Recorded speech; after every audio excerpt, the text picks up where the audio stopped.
खुलुमबाय बड'लेण्ड पाब्लिक रादाब नायगिरि नोंथांमोनखौ बरायबाय दिनै 5 जुन 2023 दुलाराय बुहुमजों लोगोसे हादोरावबो बुहुमनां आबहावा सान फालिनानै फरायसालि फसंथान गौथुमनि लांगोना मोखां बिबार बारिफ्राव दंफां फुलि गायनानै आबहावा रैखाथिनो बे सानखौ फालिदों।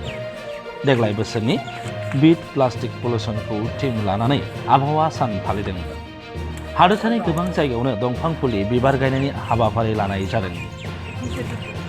दारकुसि दख'रा दुलाराय बर' फरायसा आफादा दिनै बुहुमाव आबहावा गुबुंलेखौ रैखाथि होनो फरायसालिफ्राव दंफां गायनाय हाबाफारि लायो।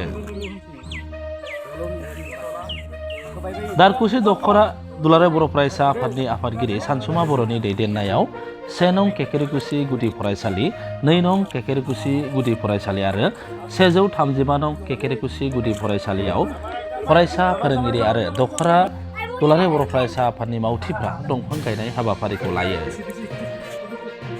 जों मिथिगौ दंफां लाइफां थाबासो जिब जुनार आरो सुबुङा थांनानै थागोन।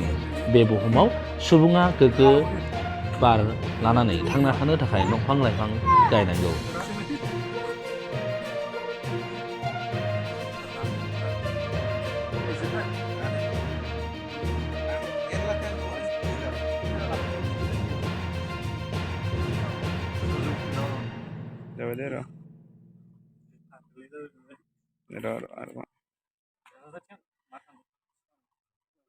Coba deh, ini kelas.